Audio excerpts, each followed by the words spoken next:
You know, you recently met with Lul Tim. Yeah. You know, Lul Tim was the guy that was accused of killing King Von, and then I guess later was some charges dropped. I really don't know the specifics Me of. neither. I hear people say the police did it. Right. I haven't heard Atlanta police admit to doing it. Right. It would be hard to push that trial forward with the documentation of what the FBI put out about King Von. So it would be hard to push that forward. You would be narrating a documentary on Lul Tim? Yeah. I was asked to, but I gave a narration of something. I painted the picture spiritually in modern day time that King Von was Goliath and Lul Tim was David. And David slayed the giant Goliath. And what made me come up with that scenario is I hear people say, well, he's a nerd. Lul Tim's a nerd. He ain't never. Right. That's how God works. That's David versus Goliath. David was the little nerd. Goliath was the big giant. Yeah. David took his slingshot. King Von was a giant, homie. He was. The essence of who he was and what people thought he was made him bigger than life. That's why he became an instant phenomenon, because people believed he did what we believed he did. He did what he rapped about in a personification of this handsome, cool, charismatic, baby face, smiling demon killer. Was so fascinating to the youth.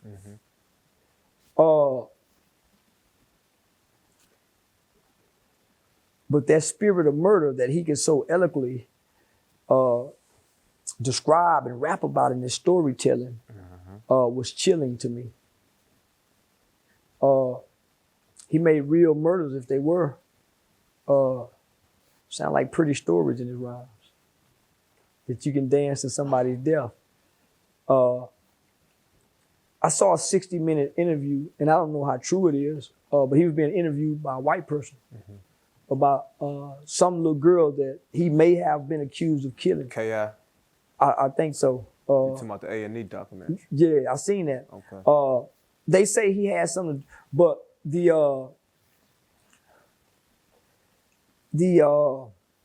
cunningness of his smile, had he done it, right, if he was a part of it, right,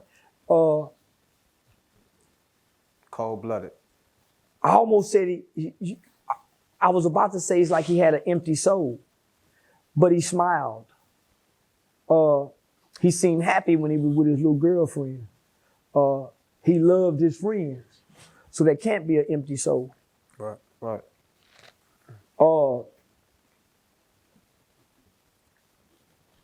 So the more I grow, the more I criticize, the more I assess,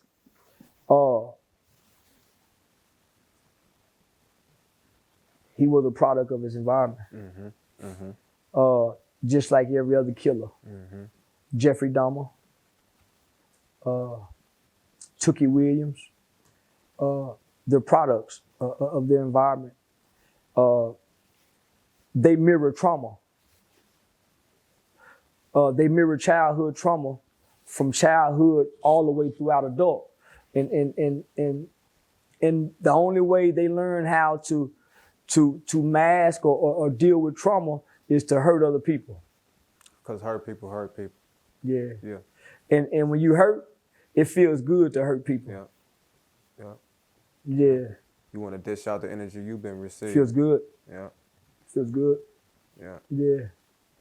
So how did it feel when you met Lul Tim?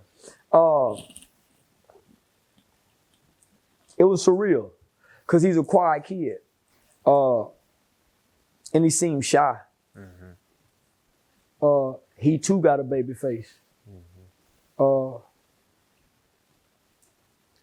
I don't see a kid that's proud of what he did. I see a kid that has some empathy for what he did. and he really don't want to talk about it. Which camera looking at me? I think if he could have done something different and he could go back and do it, I think he would. I think all of them would.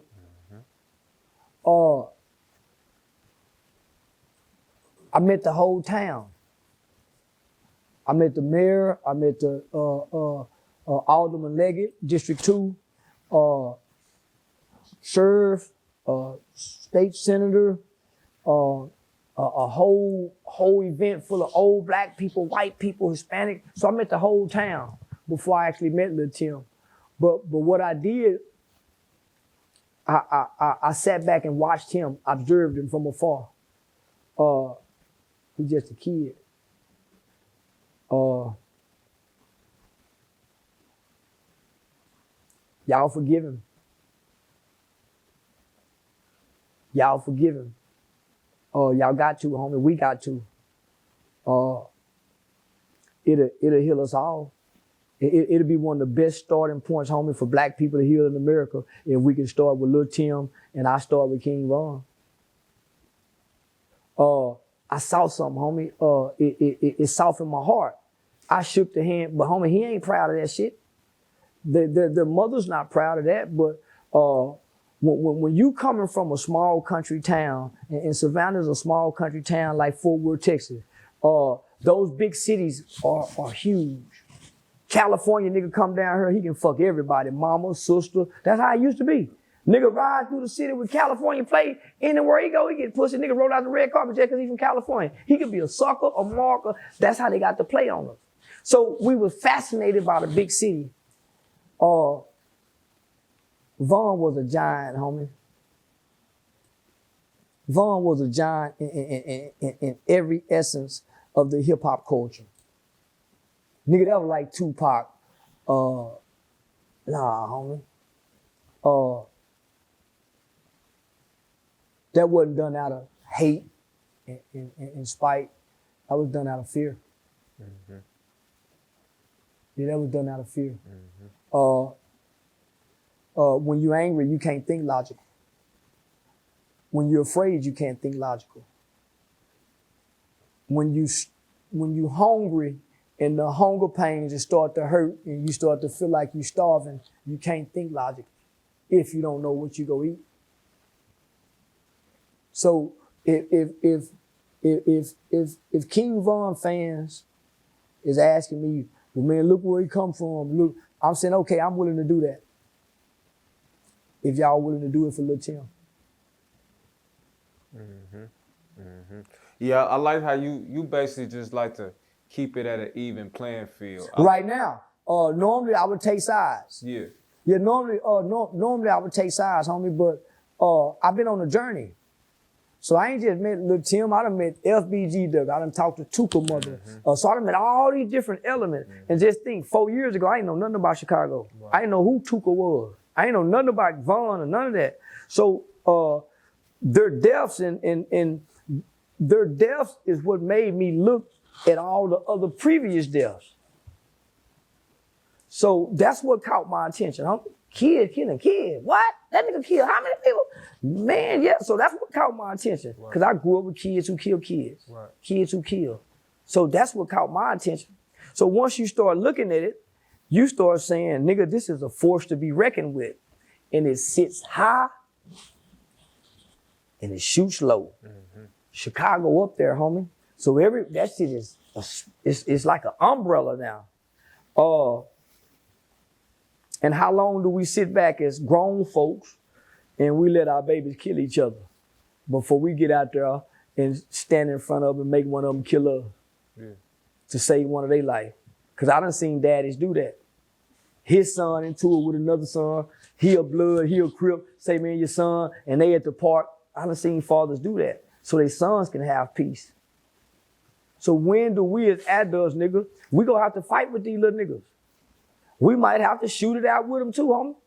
But somebody have to go out there, homie, and stand in the way of all these bullets that's hitting the kids.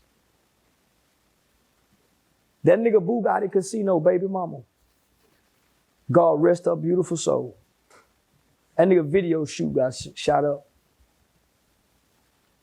The instincts of the mother made her jump up and say, "Where my babies at?" Boom, boom, boom, boom. She got hit and got killed home in front of her kids. Because rappers beefing. So it's been a lot of tragedy, homie. It's been a lot of tragedy, homie. Over nothing wars. While the whole time wars are being waged on us and we're waging war on each other in hood wars, drug war, rap war. But there's a war on drugs that's on us that affects us. There's a war on poverty on us. There's a war on terror that affects us. There's a war on crime. So, nigga, there's a war on poverty.